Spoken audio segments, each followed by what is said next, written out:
What's up, everybody? And today we're going to be reacting to the SAS unit who went rogue to rescue their mate. I'm excited to watch this one, a bit more British military, which is something that I don't usually react to, considering I am a former British Royal Marines commando. I don't often react to British stuff. It's usually, militaries from outside of this country. But I thought I'd react to this. I thought it'd be interesting. I read a book a long time ago when I was preparing to join the Royal Marines called Bravo 20 by Andy McNabb. Which is ironic because my mother's maiden name is McNabb. Anyway, and the book was really, really good. And I don't think this has anything to do with that as far as I'm aware. But I'm excited to watch this and see what it's all about. As always, there'll be a link down below to the original video. Make sure you go over there and give it a like, a subscribe, and all that good stuff. And when you're down there as well, can you give my video a like and a subscribe and a comment, because it helps with the algorithm tremendously. Thank you very much. Other than that, let's shut up. Let's pull this up and let's have a cheeky peek.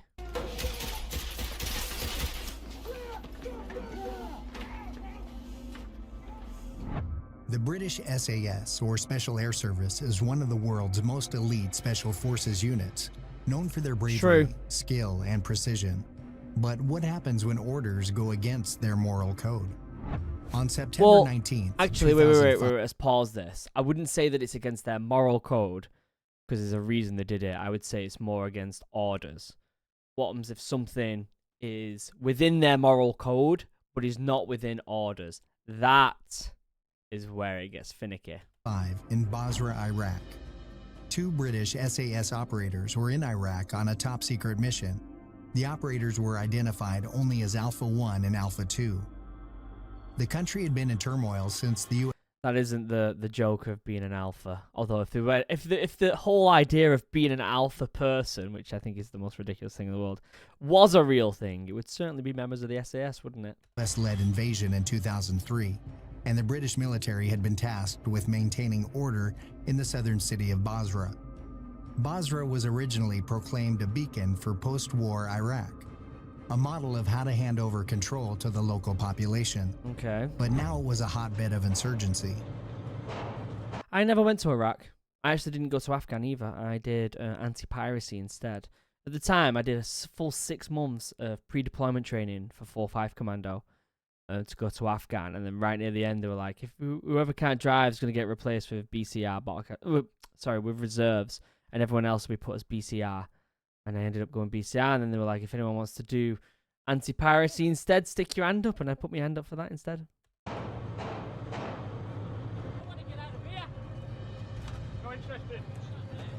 The SAS had spent weeks observing and infiltrating the Iraqi insurgent groups, which were gradually taking control of the police force that British soldiers were supposed to be working with to restore order.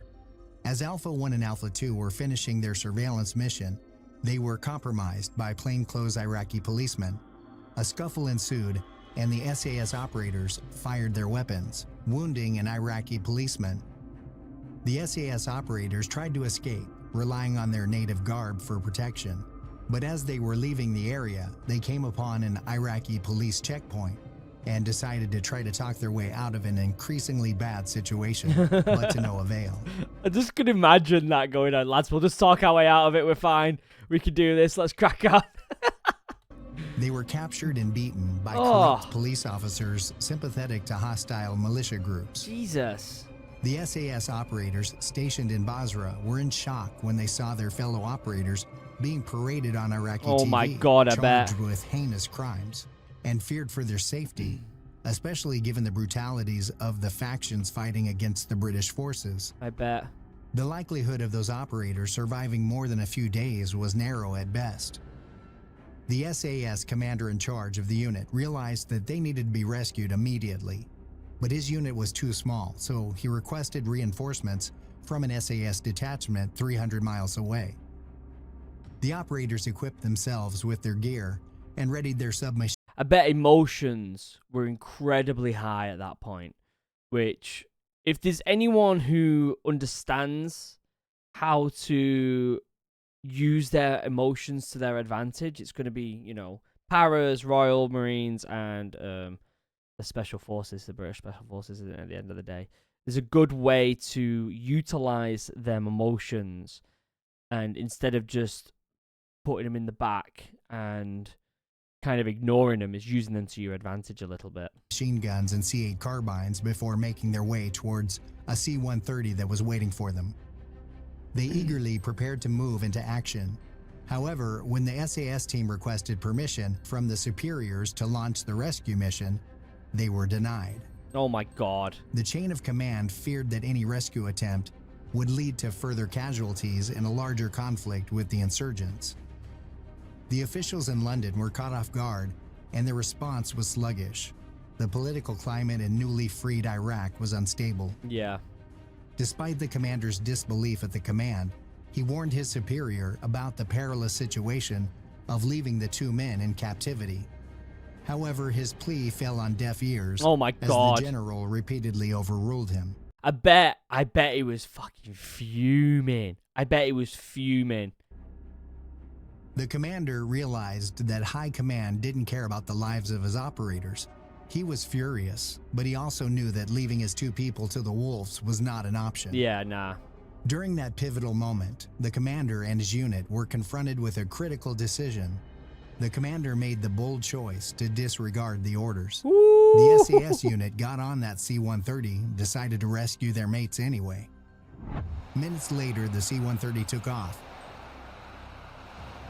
I wonder the time difference between them cracking on with the mission anyway and HQ actually finding out, oh shit, they're actually going ahead and doing it and ignoring orders.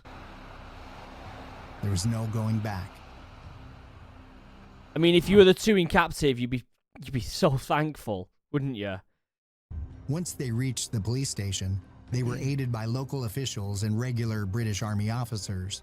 They tried to win the captives' release and resolve the situation peacefully, but every effort to gain permission to get through the gates was ignored.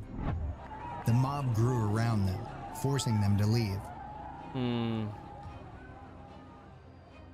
The armored vehicles were attacked with rocks and Molotov cocktails, and one had to be abandoned by its crew.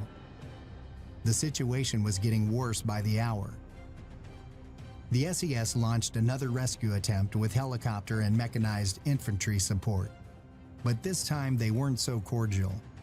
They slammed right through the walls of the police station with the help of the armored vehicles. They must have had some intel on what the building actually looked like to be doing this. There must have been a lot more background stuff going on that the SAS had their hands on. Obviously, I was only in the Royal Marines, so I don't know what type of intel they get. But at the end of the day, it's probably the highest of the high intel, right? Like, they probably get better intel than what the Royal Marine officers... Well, they're probably on par with what Royal Marine officers get on the ground when it comes to actual intel. It's just that they get a bit more dirty with it and understand the intricacies a bit better because they've probably got more experience. The soldiers rushed out of the vehicles and swarmed the compound. The ear-splitting snap of flashbang grenades sounded in the air. Gunshots rang out as militants who raised their guns quickly fell. Upon entering the station, the SAS encountered a few frightened policemen who surrendered by raising their hands and then were disarmed and handcuffed. Yeah. Initially, the rescue team was unable to locate the captive SAS operators and were concerned that they had been relocated once more. However, during another search of the compound, the task force discovered the two SAS operatives handcuffed inside a bathroom. Could you imagine being locked up in that bathroom and then seeing your mates come through the door? Oh my days. Although they were bruised and unkempt, they were still alive. The SAS checked them and swiftly moved them out of the compound and into a waiting armored vehicle. The rest of the SAS unit quickly followed, and the armored column turned and sped away from the location and successfully made their way back to base. Alpha 1 and Alpha 2 were transported to a hospital for medical attention. I'm wondering what the repercussions are and if they're going to go into the repercussions here. Amidst the chaos, however, there were consequences. Yeah. About 100 prisoners managed to escape, and the Iraqis demanded reparations for the destruction caused. Yep. News of the successful rescue raced up the chain of command, through the Ministry of Defense and eventually into the Prime Minister's office. As news of the incident reached the public, the authorities in charge became aware of their embarrassing situation. yeah, at the end of the day, these officers are now going to feel incredibly stupid because they said no. And they did it anyway and was successful. If they did it and wasn't successful, then the officers would have been like, yeah, look, this is why we follow orders, why we follow the chain of command, right, at the end of the day. But the fact that they were successful shows the higher up the chain, they don't really know the capabilities of their own soldiers. They understand the risks of it all, yes, right? And they, at the end of the day, they're sat back watching the whole thing play out and trying to manipulate it the best possible way for our lads, right? But sometimes it can be disconnected from the capabilities of what our lads actually have. These lads were like, we can't do this. We can't leave these people. We can't leave our mates, right? We know what we're capable of doing. We know we can go in there and get them. We're going to do it. And the officers should have been like, okay, if you think you can do it, I'll let that lie on my shoulders if it goes wrong. You get what I'm saying? That's what the officer should be there to do. The thought of punishing the operators, who had just been praised as heroes for rescuing their fellow British troops in Iraq, was too bitter to even consider.